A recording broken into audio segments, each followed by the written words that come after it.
For now, let me broaden out this conversation with Steve Hall. He's a CNN national security analyst and former chief of Russia operations for the CIA.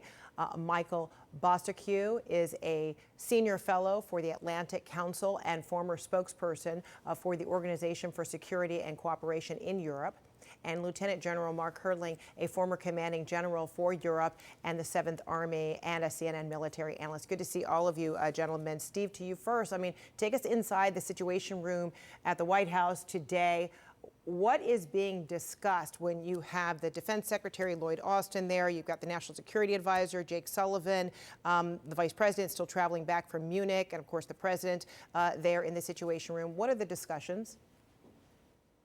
I think, Fred, what they're probably discussing is they're just making sure that everything is in order, as we approach what appears to be more and more an imminent invasion on the part of Putin over Ukraine. So they're just making sure that everything that they've set up is in place, that the communications with the allies are working well, and that they're reviewing, okay, what exactly are we going to do and in what order are we going to do it when the invasion comes. And I think it's really worth sitting back. There's a lot of speculation right now as to what will happen, when will it happen, what about this other diplomacy that maybe Macron and the French are involved in. If you just look real carefully and real focusedly at what we know for sure, and I take a little bit of issue with describing these folks in the Donbass region as separatists. These are Russian proxies. They wouldn't be there if it weren't for Russia. So Russia's invaded from the east already. We already know that they have invaded and indeed taken over, annexed part of Ukraine already. That's the Crimea. They did the very same thing not too many years ago in Georgia. They did an invasion and took the upper part of that country, and then recognized these sort of fake countries that they decided to make. So this has happened before. There's no need to speculate really on how they're doing it, and I think that's one of the things that they're discussing. Hopefully, also in the Situation Room right now. And so, Steve, when we heard Nick's reporting about the Ukrainian president not likely to have conversations with the separatists, what are the consequences if he were to do so, and perhaps the perils if he were to have those discussions? Sure. I mean, but the question is, where does it end? So, Putin says, well, I'm just going into Georgia for whatever reasons so that I can recognize these two little countries. Then I'm just annexing Crimea because, hey, they're mostly Russians there anyway, and they want to be part of Russia. Let's talk to those folks in the Donbass, because you never know what they want, and eventually Russia's probably going to try to take them over too, or at least start a frozen conflict there. So if Ukraine agrees to talk to these people in the Donbass, these so-called separatists, these Russian proxies, who knows what's going to be next? Are the Baltic countries going to be asked to renegotiate their former status as former Soviet republics? Where's Putin going to stop? Nowhere until we push back hard. Too risky. All right. So, Michael, listen to what the Secretary of Defense Lloyd Austin said in an interview that was recorded on Friday. You could see a significant amount of combat power move very quickly down to take Kyiv. So in terms of the types of things that could happen, one only need to look at what's on the other side of the Ukrainian border. If he employs that kind of combat power, it will certainly create enormous casualties within the civilian population. So, Michael, reportedly, there is significant combat power that has amassed, and immediately the Secretary of Defense is talking about that combat, the target being Kyiv. Do you see that potentially, or that Russia is poised to potentially do that? Good to be with you, Fredricka. Those remarks are chilling, absolutely chilling. But as I've said many times on air, I mean, there's kind of a split screen reality, a surreal calm in Kyiv and even here in Lviv. I've just returned from there. I think people, most Ukrainians are actually not trying to even listen to the foreign news and go about their business as normal, because they have been living under this uncertainty for about 8 years. But, I have to say it, Fredricka, Ukrainians are actually very big on numerology, and they're reminding themselves that when 2008, after the Olympics, Putin invaded Georgia. In 2014, after the Sochi Olympics, he illegally annexed Crimea. And now we're at the end of the Beijing Olympics. A couple of quick points, if I can. Number one, I respectfully disagree with Secretary Blinken and with my own Canadian government, is that I think some of those biting sanctions need to be implemented immediately. Let's start with, for example, those 2,500 golden visas purchased with dirty money by Russian oligarchs in London. Secondly, I believe the United States has requested another UN Security Council meeting. The Chinese foreign minister just said the sovereignty, independence, and territorial integrity of every country should be safeguarded. Ukraine is no exception. Why doesn't President Biden or his UN ambassador confront the Chinese and say, do you support the sovereignty of Ukraine? This is important because Russia and China, as you know, are coming into this very big bromance.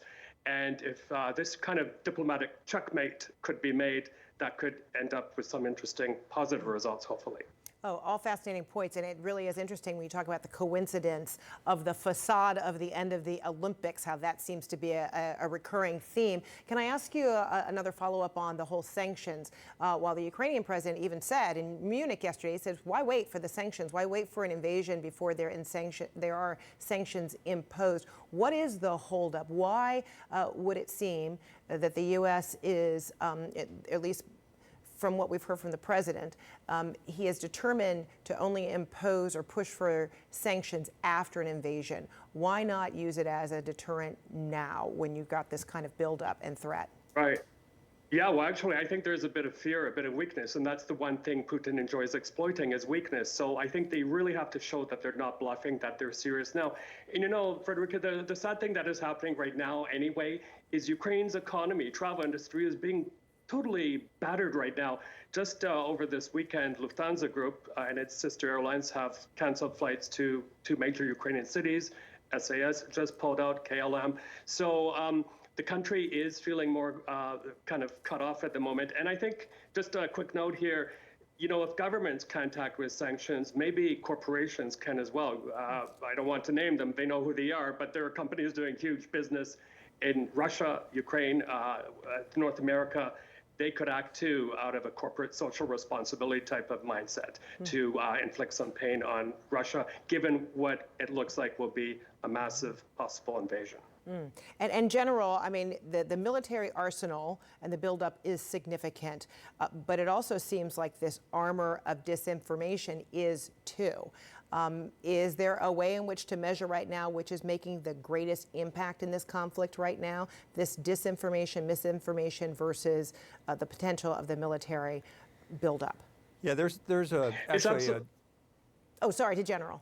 Yeah, actually there's a formula that the military and the State Department is using on this, Fred, and I'll introduce a term to you. It's called MDM, misinformation, disinformation, and malinformation.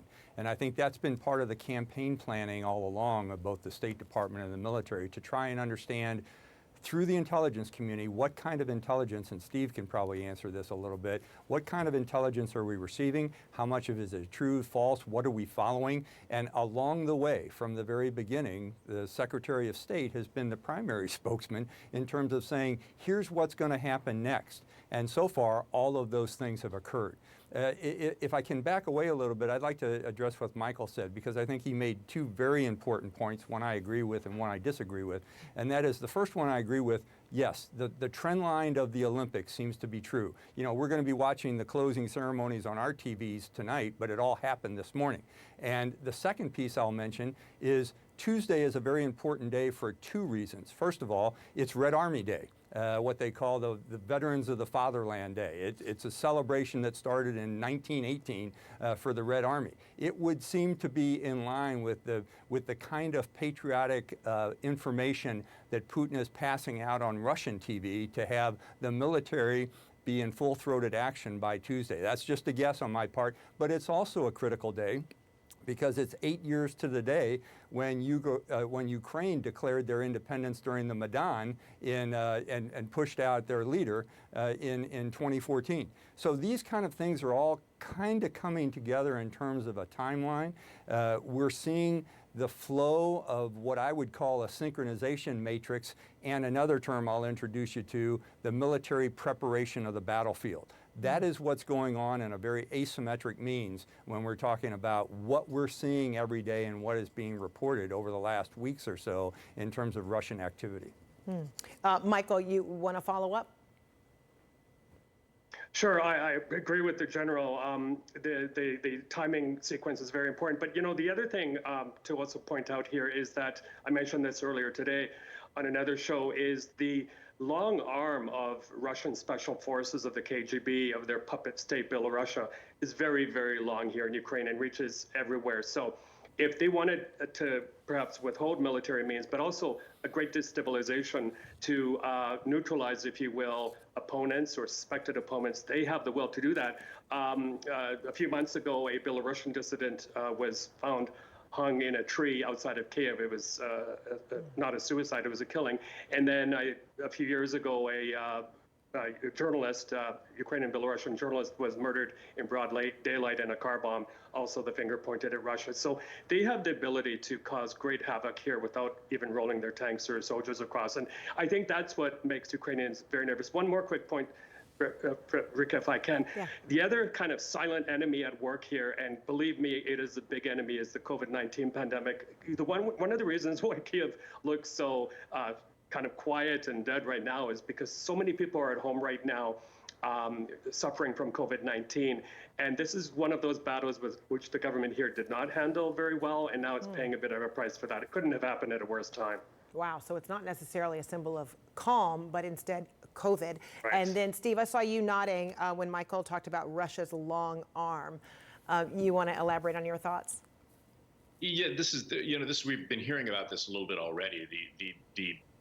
As Mark already said, the preparation of the battle space, and they're doing it, through their special services, their intelligence services. So not only are they doing these assassination attempts, which we've seen really across the world and inside of Russia, but also cyber stuff is a big deal. They've already gone after Ukraine once. They did it again recently. They've come against us, and they will again. So this is all, their special services are fully integrated with the political and the military and everything else that goes on to Russia, because it all funnels up to one guy. It's Vladimir Putin who makes these decisions. No.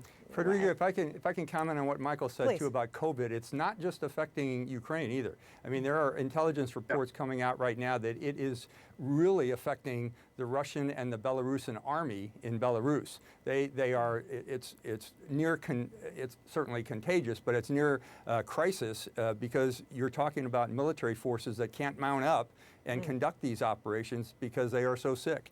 We're seeing reports of just a staggering percentage of the Russian military that's being affected in these very close wintry quarters in Belarus as they're attempting to train to conduct these operations. Yeah, but it certainly isn't overtly obvious based on the way Putin seems to be propping up his personnel.